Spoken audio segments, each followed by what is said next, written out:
At 2:23 a.m., the Beetle Insight alarm system went off. This indicated a threat to national security. Various people were instantly informed, and among them was Douglas Varley, who was woken by his Beetle band saying, "Scrace Dickens." Still mired in sleep, Varley heard this as disgrace, and leaped out of bed, hoping thereby to avert this calamity. But then Scrace Dickens said, "Varley, it's one of yours." "What's one of mine?"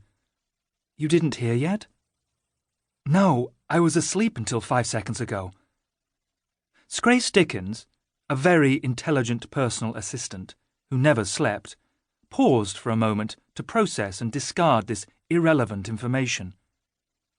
"So it seems you have not yet read the initial reports," he said eventually. "It seems so," said Varley. Varley was 34, his blonde hair streaked with grey, a genetic trait he derived from his mother. He was tall and had once been shy, but now lacked the time for such nuances. He had the practically identical background of most senior Beetle employees, including a gilded academic career at an Ivy League university and a fundamental obsession with chess and beer. This was Beetle CEO Guy Mathias's background as well, though Guy had dropped out in his third year at Stanford because his degree, in artificial intelligence, was insufficiently challenging. Varley had worked for Beetle in the US for the past decade, in charge of life chain analysis and troubleshooting.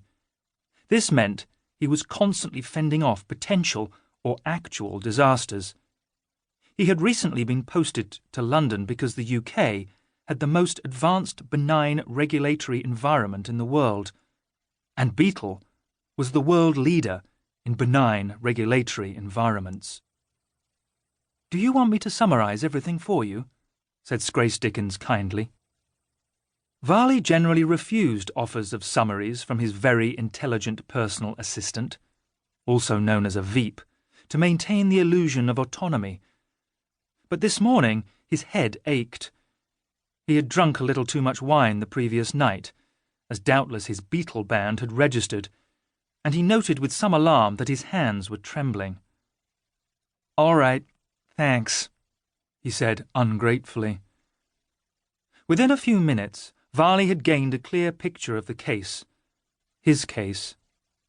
The previous day, George Mann, 45, tall and slightly overweight, a partner at AHTCH, a globally recognized brand for flow control valve technology and engineering innovation, father of 2 boys, husband to Margaret Collins, a lawyer, had left his office on the 15th floor of the Gherkin and walked along the corridor, saying a brisk and distracted good night to his very intelligent personal assistant, Bob Sykes. He had passed another colleague in the corridor and nodded to him. It was 1808, and therefore too early for George Mann to leave work. This was logged by Bob Sykes, and Mann's predictive algorithms were realigned, including his projected retirement age, monthly health insurance payments, and bonus prospects. Indeed, a beautiful ripple passed through all the predictive algorithms as they were adjusted accordingly. After leaving the main lobby of the Gherkin, George Mann seemed to be heading in the direction of the tube, as would have been usual. However, when he reached the station, he did not descend, but continued toward the river. He entered the 3 Tons pub at 1822.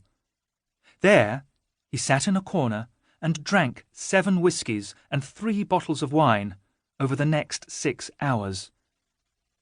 He didn't speak to anyone, except to order drinks at the bar. The pub was very busy at that time of day, and at one point George Mann was asked if he would mind if someone used the chair to his left.